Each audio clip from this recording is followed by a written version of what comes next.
بسم اللہ الرحمن الرحیم۔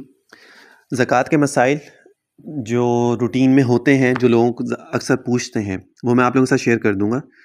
باقی اگر اس میں کوئی ایسا مسئلہ ہے جو آپ نے پوچھنا تھا اور اس میں نے نہیں بتایا، تو آپ لوگ اسی ویڈیو کے کمنٹ باکس میں یوٹیوب چینل پہ آپ لوگ وہاں پہ اپنا مسئلہ لکھ دیجیے گا، میں اس کا وہاں پر آپ کو آنسر کر دوں گا ڈیٹیل میں جو بھی ہوگا۔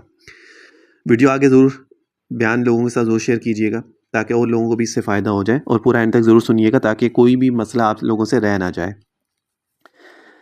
کن کن چیزوں پر زکوٰۃ فرض ہے؟ سونا جب 7.5 تولہ ہو، 87 گرام، میں اس کی گرامیج اور وہ بھی ساتھ ساتھ بتا دوں گا، 87 گرام ہو، 479 ملی گرام یا اس سے زیادہ ہو۔ چاندی جب 52.5 تولہ، 612 گرام، 35 ملی گرام یا اس کی مالیت یا اس سے زیادہ ہو۔ 7.5 تولہ سونا ہے اور 52.5 تولہ چاندی ہو گئی، آسان الفاظ۔ تیسرا اس میں یہ ہے کہ نقد روپیہ اور مال تجارت کی قیمت چاندی کے نصاب 52.5 تولہ چاندی کے برابر ہو۔ زکوٰۃ کی ادائیگی کے وقت موجودہ قیمت مارکیٹ سے معلوم کر لی جائے۔ 3 چیزوں پہ زکوٰۃ ہو گئی، اور جب زکوٰۃ نکالتے ہیں اس وقت جو ریٹ ہوتا ہے اس کے اوپر زکوٰۃ ہوتی ہے، جب خریدا ہوتا ہے اس کا اوپر نہیں ہوتا۔ مال تجارت سے مراد وہ چیزیں ہیں جن کو خریدتے وقت آگے بیچ کر نفع کمانے کا ارادہ ہو اور اب تک بیچنے کی نیت بھی برقرار ہو تو ان پر زکوٰۃ فرض ہوگی۔ ہاں اگر یہ سامان ذاتی استعمال کے لیے ہو، مکان پلاٹ خریدا گیا پھر بعد میں بیچنے کی نیت موقوف کر دی گئی اور ارادہ ملتوی کر دیا گیا، یا مکان اس نیت سے خریدا ہو کہ یہ کرائے پر دے کر نفع حاصل کریں گے، تو ان صورتوں پر زکوٰۃ فرض نہ ہوگی، البتہ اس کے کرائے پر زکوٰۃ لازم ہے۔ یعنی اگر آپ نے کوئی ایسی چیزیں لی ہیں، گھر کی چیزیں جو استعمال کی ہیں نا، فریج ہو گیا، پلاٹ ہو گیا، گھر ہو گیا، جو آپ نے خود رہنا ہے اس پہ زکوٰۃ نہیں ہے۔ جو بیچنے کے لیے چیزیں اس کے اوپر زکوٰۃ ہے۔ گھر اگر آپ نے کرائے پہ دی ہے تو اس گھر پہ زکوٰۃ نہیں ہوگی، جو اس کا کرایہ آئے گا اس کے اوپر زکوٰۃ ہے، اور سال گزرنا جو ہے وہ ضروری ہے۔ اور اگر آپ کے پاس کوئی چیزیں ایسی تھیں، سونا زکوٰۃ یا کیش وغیرہ اور یا سامان وغیرہ آپ کے پاس ایسا تھا، اور اسی کے اندر ابھی سال پورا نہیں ہو، اسی سال کے اندر اور کیش کہیں سے آپ کے پاس آ گیا تو وہ اسی کے اندر ایڈ ہو جائے گا، وہ کیش الگ سے اس کے اوپر سال گزرنا ضروری نہیں ہے۔ پہلا سوال، کچھ سونا چاندی اور دیگر سامان ہو تو کیا کریں؟ یعنی سونا چاندی کچھ ہے، تو کسی کے پاس کچھ سونا ہے، کچھ چاندی ہے، کچھ تھوڑے سے نقد پیسے ہیں اور کچھ مال تجارت ہے، اور ان سب کی مجموعی مالیت چاندی کے نصاب 52.5 تولہ کے برابر ہے، تو اس پر زکوٰۃ فرض ہے۔ اگر کچھ چیزیں ہیں، پوری چیزیں نہیں ہیں، تو پھر نصاب 52.5 تولہ چاندی پر ہوگا۔ کتنی زکوٰۃ دینا فرض ہے؟ دوسرا سوال، سونا چاندی اور مال تجارت کا 40واں حصہ یعنی 2.5% زکوٰۃ میں دینا فرض ہے، یعنی لاکھ کے اوپر 2,500 روپے یہ ہوتا ہے۔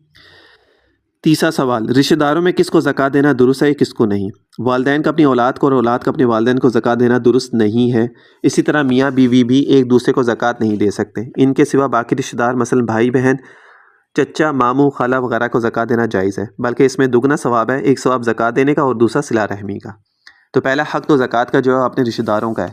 ہاں اگر رشتہ داروں میں کوئی نہیں ہے تو پھر دیکھ لیں قریبی جو بھی ہے جس کو آپ کو لگتا ہے کہ یہ مستحق ہے۔ رمضان کے مہینے میں زکوٰۃ نکالنا ضروری ہے اور اس کے لیے میں بہت پریشان ہوں، اور زکوٰۃ بھی لازمی نکالنی ہے، یہ سوال ہے اگلا۔ لہٰذا زکوٰۃ کس طرح نکالی جائے؟ زکوٰۃ ایڈوانس میں بھی دی جا سکتی ہے یا نہیں؟ یہ لوگوں کے کچھ سوال ہمارے پاس آتے ہیں نا، تو اسی کے اوپر میں آپ لوگوں کو اس کا جواب دے رہا ہوں۔ آپ لوگوں کے ساتھ وہی چیزیں میں آپ لوگوں کے ساتھ شیئر بھی کر رہا ہوں، ٹھیک ہے؟ اس لیے میں نے کہا کہ اگر کوئی سوال اس میں آپ لوگوں کا رہ جائے جو آپ لوگوں کو پوچھنا تھا جو میں نے نہیں بتایا، تو آپ لوگ کمنٹ میں مجھے کر دیجیے گا۔ ایڈوانس زکوٰۃ دینا جائز ہے، اور زکوٰۃ ادا کرنے کے لیے شریعت نے کوئی مہینہ مقرر نہیں کیا، لہٰذا یہ سمجھنا کہ رمضان المبارک ہی میں زکوٰۃ ادا کرنا ضروری ہوتا ہے، ایسا نظریہ درست نہیں، بلکہ جس وقت سے نصاب کا مالک ہوا، چاہے کوئی بھی مہینہ ہو، اسی وقت سے سال پورا ہونے پر زکوٰۃ فرض ہوتی ہے۔ اس میں بہتر یہ ہے کہ فوراً زکوٰۃ ادا کر دی جائے، لیکن اگر زکوٰۃ ادا کرنے میں تاخیر کر دی تو بھی زکوٰۃ ادا ہو جائے گی۔ ہجری جو اسلامی مہینہ ہوتا ہے نا، اس سے زکوٰۃ ہوتی ہے۔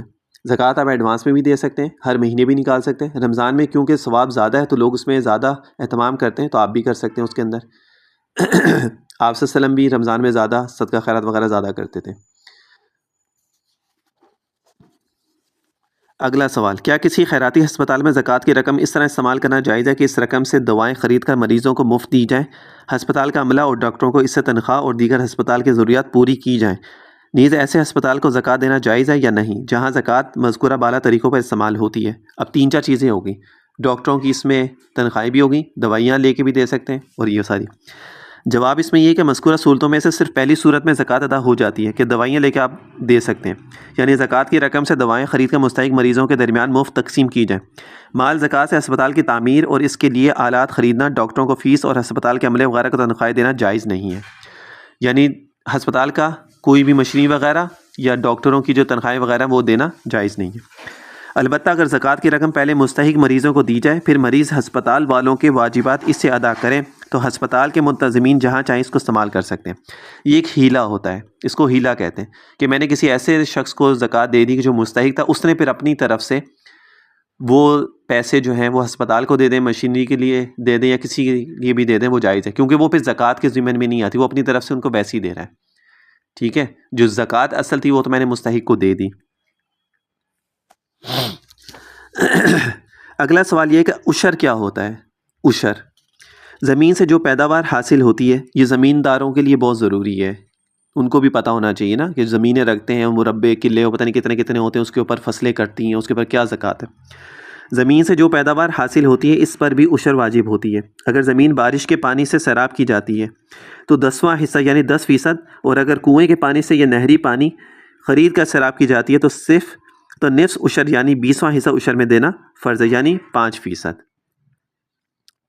اب جو بھی ان کی مقدار ہوتی ہے یا جو بھی ان کی فصل ہوتی ہے، جو بھی پیسہ آتا ہے، اس کے اوپر وہ خود ہی حساب لگا کے اس کو کر سکتے ہیں۔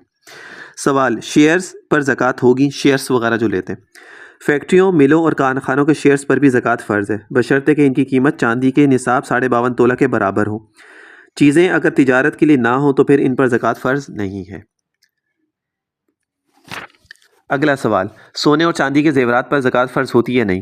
عورت جو زیورات استعمال کرتی ہے اس میں کچھ زیورات والدین کی طرف سے ہوتے ہیں اور کچھ شوہر کی طرف سے، تو ان زیورات کی زکوٰۃ کون ادا کرے گا؟ والدین، شوہر یا عورت؟ اب 2-3 چیزیں اس کے اندر ہوگی، وہ میں جواب دے دیتا ہوں آپ لوگوں کو۔ خالص سونے اور خالص چاندی سے بنی ہوئی چیز اگر نصاب کے برابر ہو تو اس پر زکوٰۃ فرض ہوتی ہے۔ مثلا زیور، برتن سونے اور چاندی کے بٹن وغیرہ چاہے استعمال کرنے کے لیے ہوں یا تجارت کی نیت سے رکھے ہوئے ہوں یا کسی کو تحفے میں دینے کے لیے ہوں، سب کے اوپر زکوٰۃ جو ہے وہ آئے گی۔ والدین اور شوہر کی طرف سے دیے گئے زیورات اگر عورت کو ملکیت کے طور پر دیے گئے ہیں تو ان کی زکوٰۃ عورت پر فرض ہے، والدین اور شوہر پر نہیں۔ ہاں، اگر والدین اور شوہر خشکی سے بیوی کی اجازت سے زکوٰۃ ادا کرے تو زکوٰۃ ادا ہو جائے گی۔ جو مالک ہوگا وہ اس کی زکوٰۃ ادا کرے گا۔ ہاں، اگر شوہر یا والدین اگر کوئی اپنی مرضی سے خوشی سے اس کی طرف سے زکوٰۃ ادا کرنا چاہے تو کر سکتے ہیں، لیکن پہلے ان کو وہ مالک بنا دے، وکیل بنا دے، یعنی بیوی کو بتا دے کہ جی میں آپ کی طرف سے اجازت لے کہ میں آپ کی طرف سے زکوٰۃ جو ہے وہ ادا کر رہا ہوں، تو مجھے اجازت ہے، تو وہ دے دے تو پھر ہو جائے گا۔ بغیر اس کو بتائے بغیر بیوی کو والدین یا شوہر دونوں زکوٰۃ ادا نہ کریں، وہ زکوٰۃ ادا نہیں ہوگی بغیر اس کو بتائے، چھپکے سے اگر کوئی کر رہا ہے تو۔ اور اگر صرف پہننے کے لیے والدین یا شوہر کی طرف سے عاریت کے طور پر دیے گئے ہیں تو والدین اور شوہر پر زکوٰۃ ادا کرنا فرض ہے۔ خلاصہ کلام یہ ہے کہ زیورات جس کی ملکیت میں ہوں گے اسی کے ذمہ زکوٰۃ کی ادائیگی ضروری ہے، اگرچہ زیورات استعمال میں ہوں یا نہ ہوں۔ بعض لوگ یہ بھی کہتے ہیں جی ہم تو استعمال ہی نہیں کرتے تو پھر زکوٰۃ کیسی؟ پھر بھی زکوٰۃ ہے، مالک جو ہوگا وہی ادا کرے گا۔ گزشتہ سالوں کی زکوٰۃ کیسے ادا کی جائے؟ یہ بھی بڑا امپورٹنٹ سوال ہے، لوگ پوچھتے ہیں کہ لوگوں کو پتہ نہیں ہوتا بہت ساری چیزوں کے، انہوں نے زکوٰۃ ادا نہیں کی ہوتی ہے۔ گزشتہ سالوں کی زکوٰۃ ادا کرنے کا طریقہ یہ ہے کہ سونے اور چاندی کی جو مقدار پہلے سال تھی اس کا 40واں حصہ زکوٰۃ میں دیا جائے، پھر دوسرے سال 40ویں حصے کی مقدار منہا کر کے بقیہ کا 40 حصہ زکوٰۃ میں دیا جائے۔ اسی طرح ہر سال کا حساب لگا کر باقی مانندہ کا 40واں حصہ زکوٰۃ میں دیا جائے گا۔ یہ طریقہ ہوتا ہے جو گزشتہ زکوٰۃ جو آپ کی تھی، جو آپ نے نہیں ادا کی، اس کو ایسے ادا کیا جائے گا۔ بیٹی کو جہیز میں دینے کے لیے والدین کے پاس جو سونا اور چاندی موجود ہے اس پر زکوٰۃ فرض ہے یا نہیں ہے؟ اگر فرض ہے تو والدین یا لڑکی پر؟ شادی جیسے 1 سال 2 سال بعد ہوتی ہے، لوگ پہلے سے سونا جو بنانا شروع کر دیتے ہیں تھوڑا تھوڑا، اب اس کے اوپر زکوٰۃ کون ادا کرے گا؟ لڑکی کرے گی یا والدین کریں گے؟ اگر والدین نے بیٹی کو زیورات کا مالک بنا دیا ہے اور بیٹی بالغہ ہے تو سال گزرنے کے بعد اس پر زکوٰۃ فرض ہے، اور اگر نابالغہ ہے تو اس پر زکوٰۃ فرض نہیں۔ بیٹی کو اگر مالک نہیں بنایا گیا تو زیورات والدین کی ملکیت شمار ہوں گے اور والدین پر زکوٰۃ فرض ہے۔ سونا خریدا، شادی کے لیے خریدا ہے، بیٹی کے نام کر دیا، اس کو مالک بنا دیا، تو پھر بیٹی زکوٰۃ دے گی، اور اگر وہ بالغ ہے تو، اور اگر نابالغ ہے تو پھر اگر اس کو مالک نہیں بنایا تو زیورات کی زکوٰۃ جو ہے پھر والدین دیں گے، کیونکہ والدین نے اس کو خریدے اس لیے۔ سونا چاندی اور تجارت کی چیزوں کی قیمت خریدنے کا اعتبار کر کے زکوٰۃ ادا کی جائے یا قیمت فروغ کا اعتبار کر کے؟ یعنی اگر کوئی بھی چیز آپ نے خریدی ہے اس وقت اعتبار ہوگا یا جب بیچنے کا ہے تب اعتبار ہوگا، یا قیمت فروغ کا اعتبار ہوگا؟ قیمت فروغ یعنی زکوٰۃ فرض ہونے کے دن بازار کی قیمت مارکیٹ ویلیو کے اعتبار سے زکوٰۃ ادا کی جائے گی، یعنی جب سال پورا ہوگا اس وقت جو قیمت ہوگی سونے چاندی کی تو اس کے اوپر زکوٰۃ ہوگی۔ اگلا سوال، کیا زکوٰۃ کے پیسوں سے راشن خرید کر دے سکتے ہیں؟ جی دے سکتے ہیں، تاہم رقم کی صورت میں دینا افضل ہے، تاکہ وہ اپنی ضرورت کے لیے جو بھی اس کو لینا چاہے وہ لے سکتا ہے۔ اب اگر آپ اس کو راشن دے دیں، راشن اس کو کہیں اور سے بھی ملا ہو، تو وہ اتنا سارا راشن کیا کرے گا؟ ہو سکتا ہے وہ اس پیسوں سے دوائیاں خرید لے، بچوں کے لیے کپڑے خرید لے، کوئی بھی اور چیز خرید لے۔ تو بہتر یہی ہے کہ اس کو پیسے دے دیں تاکہ وہ اپنی ضرورت کی چیز جو ہے وہ لے سکے۔ زکوٰۃ کے پیسوں سے افطاری کروا سکتے ہیں؟ جی ہاں، اگر مستحق زکوٰۃ افراد کو افطاری مالکانہ طور پر جی ہاں، اگر مستحق زکوٰۃ افراد کو افطاری مالکانہ طور پر فرد افراد مکمل اختیار کے ساتھ دے دیا جائے تو درست ہے۔ یعنی مستحقین کو افطاری کے دسترخوان پر یہ اختیار ہو کہ وہ افطاری کا سامان اٹھا کر لے جانا چاہے تو لے جا سکیں، تاہم افطاری دسترخوان پر مستحق روزے دار کو بٹھانا اور غیر مستحق کو اٹھانا قدر مشکل ہوتا ہے، اس لیے یا تو تملیغ شرعی کے بعد یہ کام کیا جائے یا پھر صدقہ نافلہ میں سے کیا جائے۔ اس کو میں بتا دوں آپ کو، اس کا صورت یہ ہے کہ جب آپ افطاری کرتے ہیں یا تو صرف مستحق زکوٰۃ ہوں تو پھر تو کوئی حرج نہیں ہے، لیکن اگر آپ نے وہاں پر جو ہے اجتماعی افطاری کی ہے، افطار کروا رہے ہیں جس میں مستحق زکوٰۃ بھی ہیں اور غیر مستحق زکوٰۃ بھی ہیں، اس میں پھر مسئلہ یہ ہو سکتا ہے کہ پھر یا تو آپ جو مستحق زکوٰۃ ہیں آپ ان کو کہیں گے یہ سامان تم اٹھا کے لے جاؤ یہاں سے، ٹھیک ہے، کہ وہ اٹھا کر لے جائیں سامان، چاہے تو لے جا سکیں چاہے تو وہ پھر وہیں بیٹھ کے اس کو کھا لیں۔